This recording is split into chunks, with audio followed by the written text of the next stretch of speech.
Hello, my friends. It's Raven. Today, I wanted to try something a little bit different.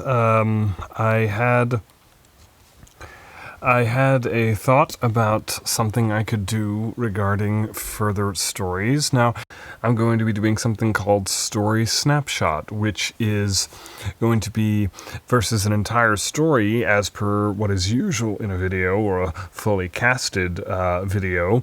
It's going to be just a piece of something, and I'm wanting to gauge what the interest level might be for something like this, because if people really like this, I might continue it. But in any case, today we will be diving into quite possibly one of the most famous scary stories of all time, Dracula. And this scene is one of my absolute favorites, and I really hope that everyone will enjoy. 5th of May. I must have been asleep. For certainly, if I had been fully awake, I must have noticed the approach of such a remarkable place. In the gloom, the courtyard looked of considerable size, and as several dark ways led from it under great round arches, it perhaps seemed bigger than it really is. I have not yet been able to see it by daylight. When the caleche stopped, the driver jumped down and held out his hand to assist me to alight. Again, I could not but notice his prodigious strength. His hand actually seemed like a steel vice that could have crushed mine if he had chosen. Then he took out my traps and placed them on the ground beside me as I stood close to a great door, old and studded with large iron nails, and set in a projecting doorway of massive stone.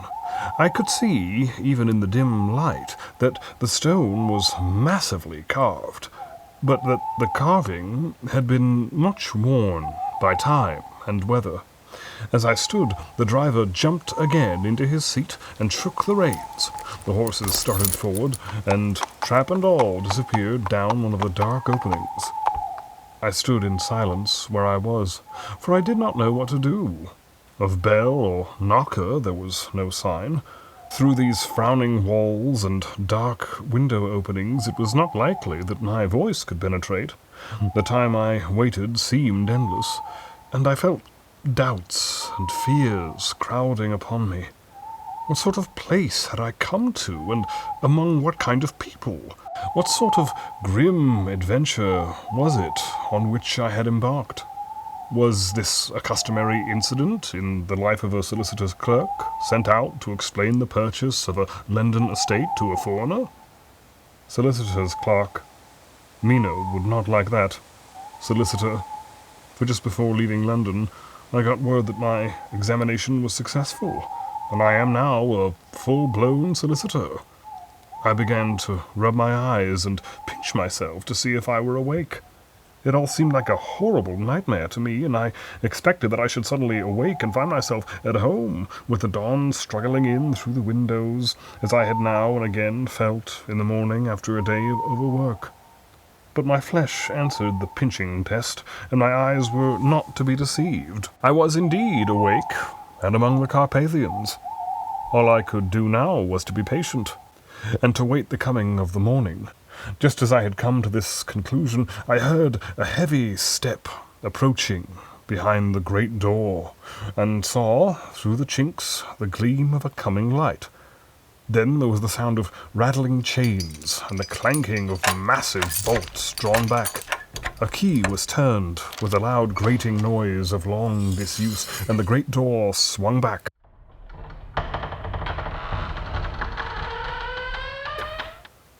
Within stood a tall old man, clean-shaven, save for a long white moustache, and clad in black from head to foot, without a single speck of color about him anywhere.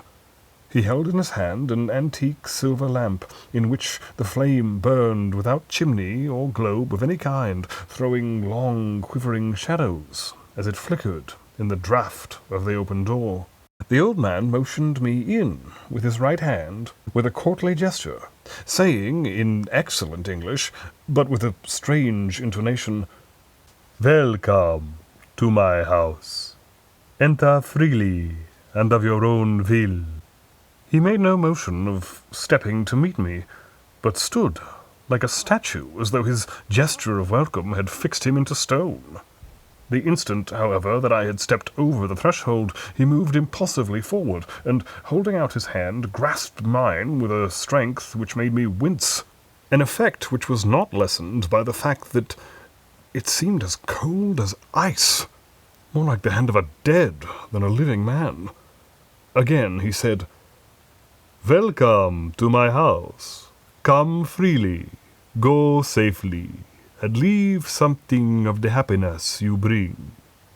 The strength of the handshake was so much akin to that which I had noticed in the driver, whose face I had not seen, that for a moment I doubted if it were not the same person to whom I was speaking. So, to make sure, I said, interrogatively, "Count Dracula?" He bowed in a courtly way as he replied, "I am Dracula, and I bid you welcome, Mr. Arca, to my house. Come in. The night air is chill, and you must need to eat and rest." As he was speaking, he put the lamp on a bracket on the wall and, stepping out, took my luggage. He had carried it in before I could forestall him. I protested, but he insisted. "Nay, sir, you are my guest. It is late, and my people are not available. Let me see to your comfort myself." He insisted on carrying my traps along the passage, and then up a great winding stair, and along another great passage, on whose stone floor our steps rang heavily.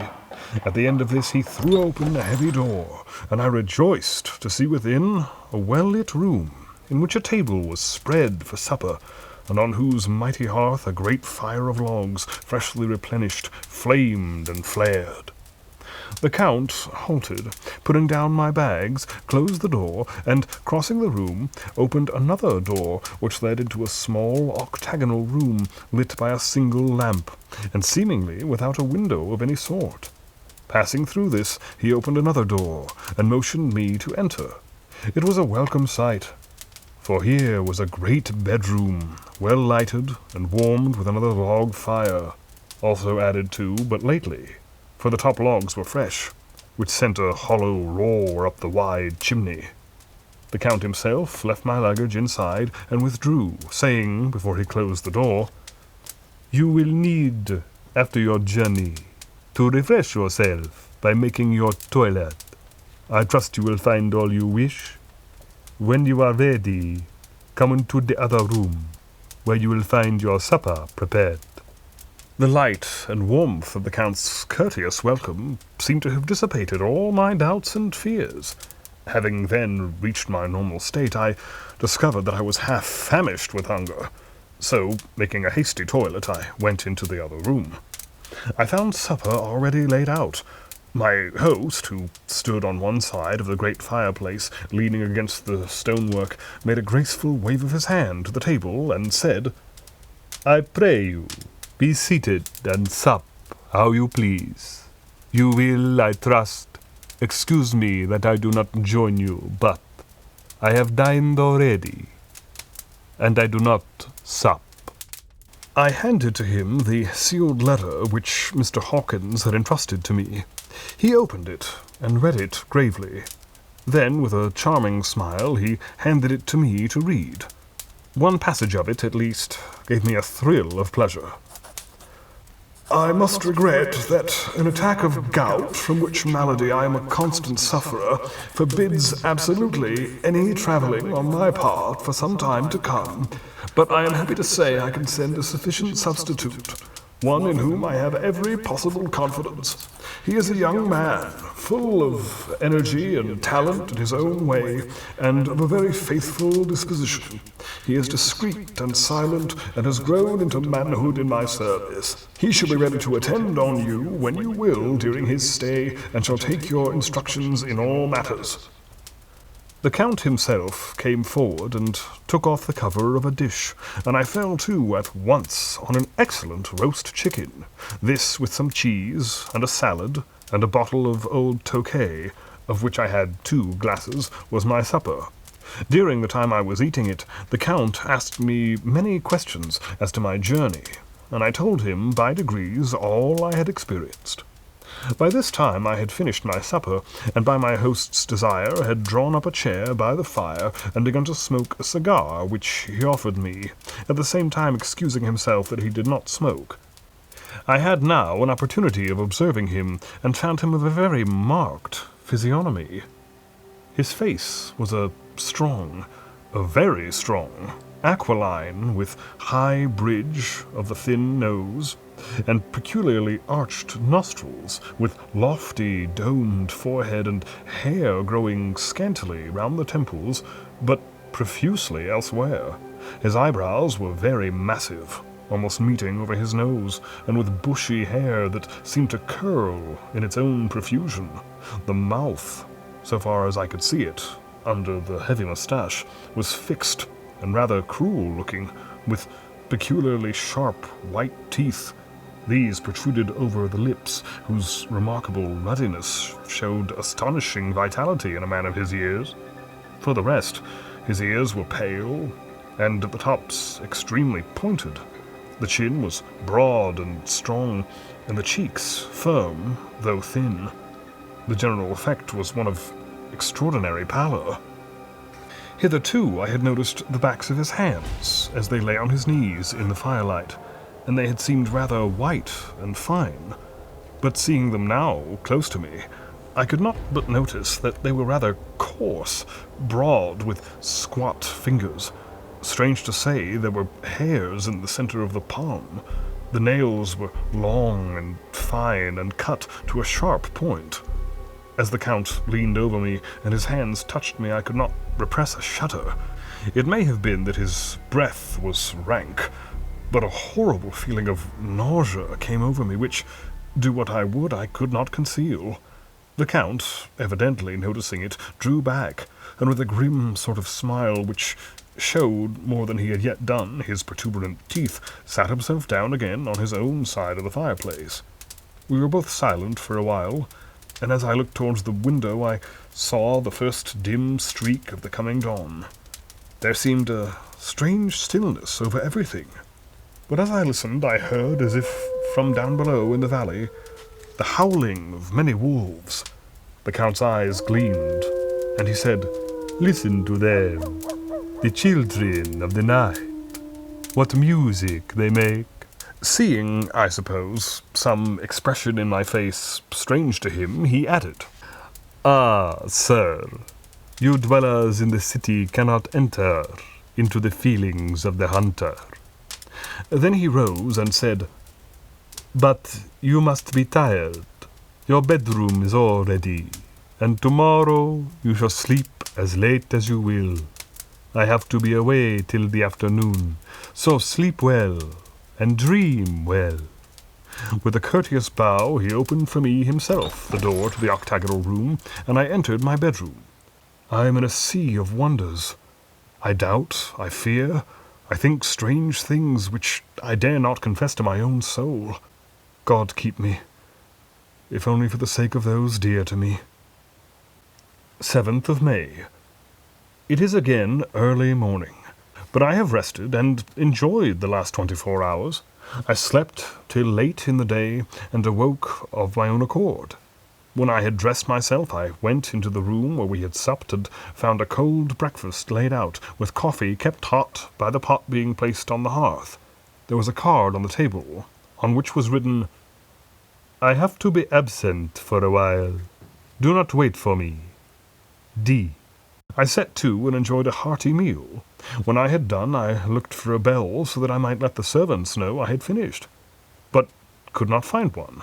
There are certainly odd deficiencies in the house, considering the extraordinary evidences of wealth which are around me. The table service is of gold, and so beautifully wrought that it must be of immense value. The curtains and upholstery of the chairs and sofas and the hangings of my bed are of the costliest and most beautiful fabrics, and must have been of fabulous value when they were made, for they are centuries old, although in excellent order. I saw something like them in Hampton Court, but there they were worn and frayed and moth-eaten. But still, in none of the rooms is there a mirror. There's not even a toilet glass on my table, and I had to get the little shaving glass from my bag before I could either shave or brush my hair. I have not yet seen a servant anywhere, or heard a sound near the castle except the howling of wolves. Some time after I had finished my meal, I do not know whether to call it breakfast or dinner, for it was between 5 and 6 o'clock when I had it, I looked about for something to read, for I did not like to go about the castle until I had asked the Count's permission. There was absolutely nothing in the room, book, newspaper, or even writing materials, so I opened another door in the room and found a sort of library. The door opposite me I tried, but found it locked. In the library I found, to my great delight, a vast number of English books, whole shelves full of them, and bound volumes of magazines and newspapers. A table in the centre was littered with English magazines and newspapers, although none of them were of very recent date. The books were of the most varied kind.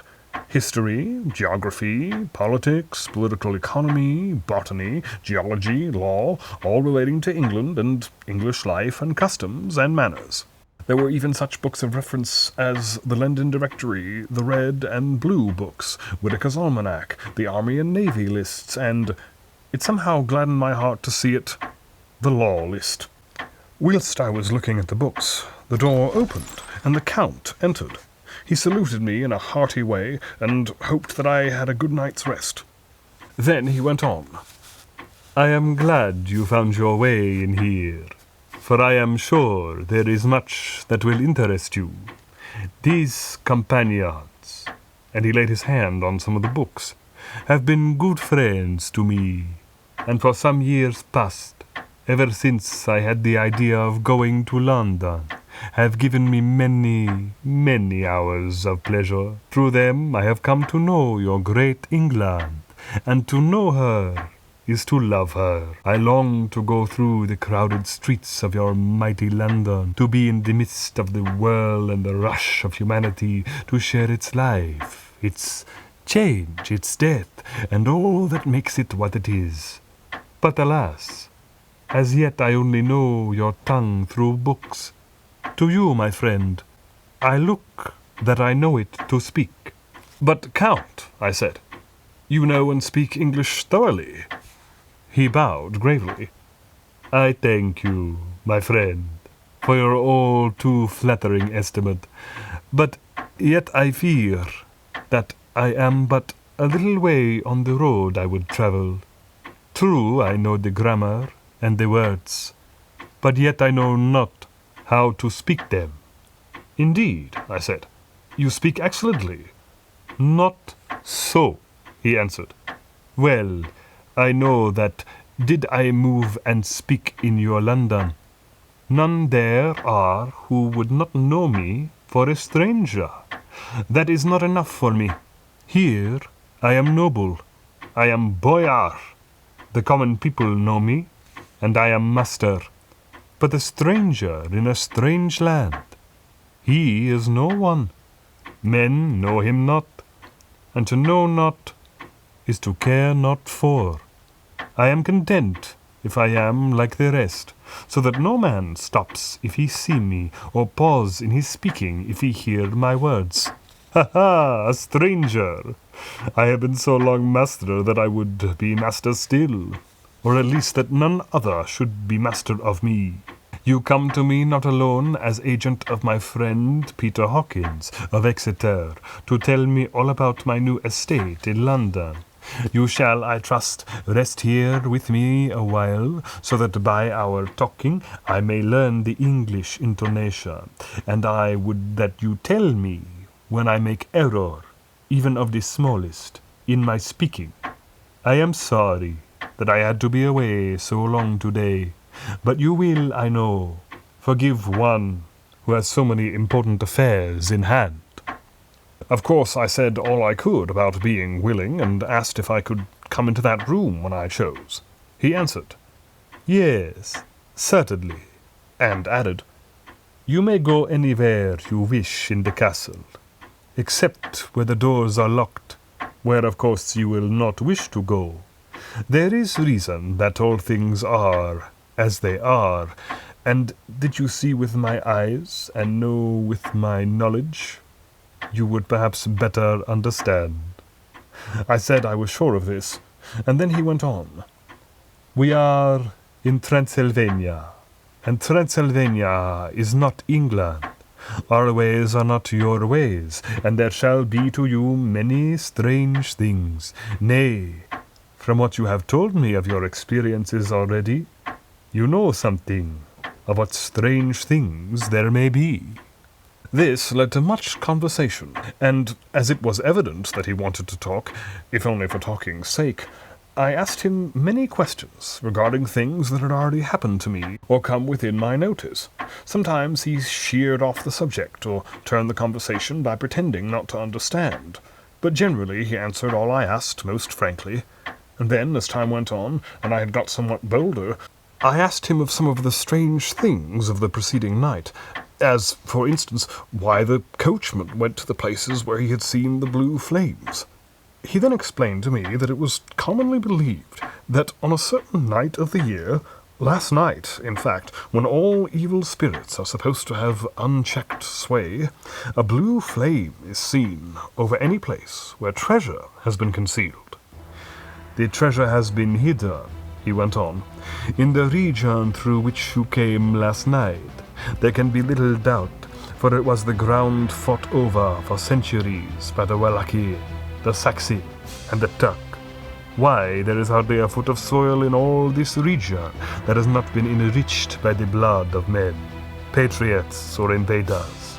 In old days there were stirring times when the Austrian and the Hungarian came in hordes, and the patriots went out to meet them, men and women, the aged and the children too, and waited their coming on the rocks above the passes, that they might sweep destruction on them with their artificial avalanches. When the invader was triumphant, he found but little, for whatever there was had been sheltered in the friendly soil." "But how," said I, "can it have remained so long undiscovered when there is a sure index to it if men will but take the trouble to look?" The Count smiled, and as his lips ran back over his gums, the long, sharp canine teeth showed out strangely. He answered, "Because your peasant is at heart a coward and a fool. Those flames only appear on one night, and on that night no man of this land will, if he can help it, stir without his doors. And, dear sir, even if he did, he would not know what to do. Why, even the peasant that you tell me of, who marked the place of the flame, would not know where to look in daylight, even for his own work. Even you would not, I dare be sworn, be able to find these places again." "There you are right," I said. "I know no more than the dead where even to look for them." Then we drifted into other matters. "Come," he said at last, "tell me of London, and of the house which you have procured for me." With an apology for my remissness, I went into my own room to get the papers from my bag. Whilst I was placing them in order, I heard a rattling of china and silver in the next room, and as I passed through, noticed that the table had been cleared and the lamp lit, for it was by this time deep into the dark. The lamps were also lit in the study or library, and I found the Count lying on the sofa, reading, of all things in the world, an English Bradshaw's Guide. When I came in, he cleared the books and papers from the table, and with him I went into plans and deeds and figures of all sorts. He was interested in everything, and asked me a myriad questions about the place and its surroundings. He clearly had studied beforehand all he could get on the subject of the neighbourhood, for he evidently at the end knew very much more than I did. When I remarked this, he answered, "Well, but, my friend, is it not needful that I should? When I go there, I shall be all alone, and my friend, Jonathan, nay, pardon me, I fall into my country's habit of putting your patronymic first.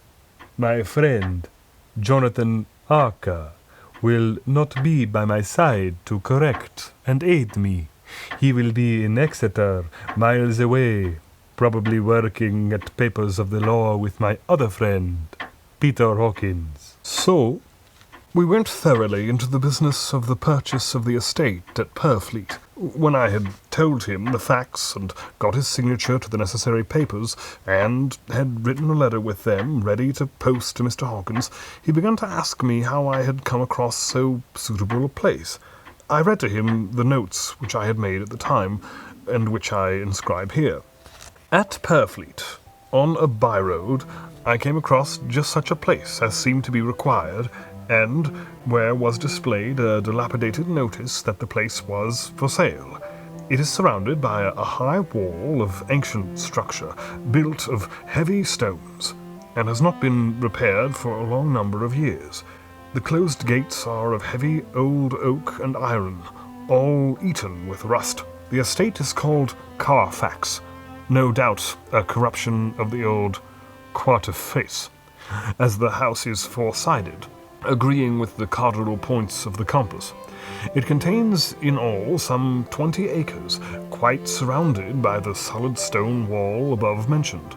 There are many trees on it which make it in places gloomy, and there is a deep, dark-looking pond or small lake, evidently fed by some springs, as the water is clear and flows away in a fair-sized stream. The house is very large, and of all periods back, I should say, to medieval times.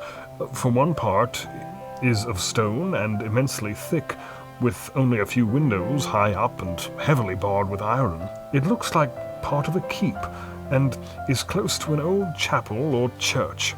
I could not enter it, as I had not the key of the door leading to it from the house, but I have taken with my Kodak views of it from various points. The house has been added to, but in a very straggling way, and I can only guess at the amount of ground it covers, which must be very great. There are but few houses close at hand, one being a very large house, only recently added to and formed into a private lunatic asylum. It is not, however, visible from the grounds. When I had finished, he said, "I am glad that it is old and big. I myself am of an old family, and to live in a new house would kill me. The house cannot be made habitable in a day, and after all, how few days go to make up a century. I rejoice also that there is a chapel of old times. We Transylvanian nobles love not to think that our bones may lie amongst the common dead. I seek not gaiety nor mirth, not the bright voluptuousness of much sunshine and sparkling waters which please the young and gay. I am no longer young, and my heart, through weary years of mourning over the dead, is not attuned to mirth. Moreover, the walls of my castle are broken, the shadows are many, and the wind breathes cold through the broken battlements and casements. I love the shade and the shadow, and would be alone with my thoughts when I may." Somehow his words and his look did not seem to accord, or else it was that his cast of face made his smile look malignant and saturnine. Presently, with an excuse, he left me, asking me to put all my papers together. He was some little time away, and I began to look at some of the books around me. One was an atlas which I found opened, naturally, at England, as if that map had been much used. On looking at it, I found in certain places little rings marked, and on examining these, I noticed that one was near London on the east side, manifestly where his new estate was situated. The other two were Exeter and Whitby on the Yorkshire coast. It was the better part of an hour when the Count returned. "Ha-ha," he said. "Still at your books. Good. But you must not work always. Come, I am informed that your supper is ready." He took my arm, and we went into the next room, where I found an excellent supper ready on the table. The Count again excused himself, as he had dined out on his being away from home, but he sat, as on the previous night, and chatted whilst I ate. After supper I smoked, as on the last evening, and the Count stayed with me, chatting and asking questions on every conceivable subject, hour after hour. I felt that it was getting very late indeed, but I did not say anything, for I felt under obligation to meet my host's wishes in every way. I was not sleepy, as the long sleep yesterday had fortified me, but I could not help experiencing that chill which comes over one at the coming of the dawn, which is like, in its way, the turn of the tide. They say that people who are near death die generally at the change to the dawn or at the turn of the tide. Anyone who has, when tired, and tired as it were to his post, experienced this change in the atmosphere can well believe it. All at once we heard the crow of a cock coming up with preternatural shrillness through the clear morning air. Count Dracula, jumping to his feet, said, "Why, there is the morning again. How remiss I am to let you stay up so long. You must make your conversation regarding my dear new country of England less interesting, so that I might not forget how time flies by us." And, with a courtly bow, he quickly left me. I went into my own room and drew the curtains, but there was little to notice. My window opened into the courtyard. All I could see was the warm grey of quickening sky. So I pulled the curtains again and have written of this day. 8th of May. I began to fear, as I wrote in this book, that I was getting too diffuse, but now I am glad that I went into detail from the first, for there is something so strange about this place and all in it that I cannot but feel uneasy. I wish I was safe out of it, or that I had never come. It may be that this strange night existence is telling on me, but would that that were all. If there were any one to talk to, I could bear it, but there is no one. I have only the Count to speak with, and he... I fear I am myself the only living soul within the place. Let me be prosaic so far as facts can be. It will help me to bear up, and imagination must not run riot with me. If it does, I am lost. Let me say at once how I stand, or seem to. I only slept a few hours when I went to bed, and feeling that I could not sleep any more, got up. I had hung my shaving glass by the window, and was just beginning to shave. Suddenly I felt a hand on my shoulder, and heard the Count's voice saying to me, "Good morning." I started, for it amazed me that I had not seen him since the reflection of the glass covered the whole room behind me. In starting I had cut myself slightly, but did not notice it at the moment. Having answered the Count's salutation, I turned to the glass again to see how I had been mistaken. This time there could be no error, for the man was close to me, and I could see him over my shoulder. But there was no reflection of him in the mirror. The whole room behind me was displayed, but there was no sign of a man in it, except myself. This was startling, and coming on the top of so many strange things was beginning to increase that vague feeling of uneasiness which I always have when the Count is near. But at the instant I saw that the cut had bled a little, and the blood was trickling over my chin. I laid down the razor, turning as I did so, half round to look for some sticking plaster. When the Count saw my face, his eyes blazed with a sort of demoniac fury, and he suddenly made a grab at my throat. I drew away, and his hand touched the string of beads which held the crucifix. It made an instant change in him, for the fury passed so quickly that I could hardly believe that it was ever there. "Take care," he said. "Take care how you cut yourself. It is more dangerous than you think in this country." Then, seizing the shaving glass, he went on. "And this is the wretched thing that has done the mischief. It is a foul bauble of man's vanity. Away with it!"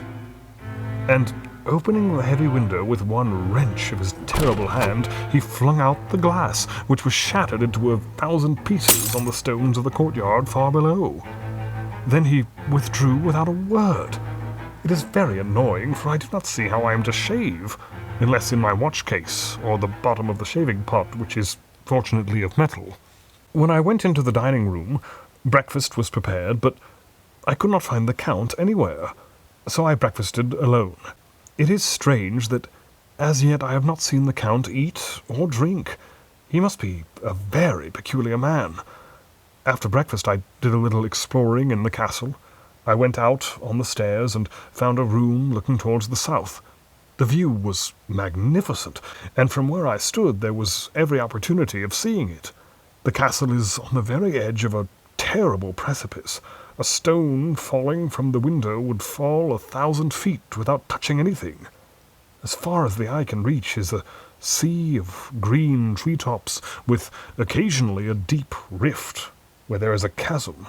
Here and there are silver threads where the rivers wind in deep gorges through the forests. But I am not in heart to describe beauty, for when I had seen the view I explored further. Doors, doors, doors everywhere, and all locked and bolted.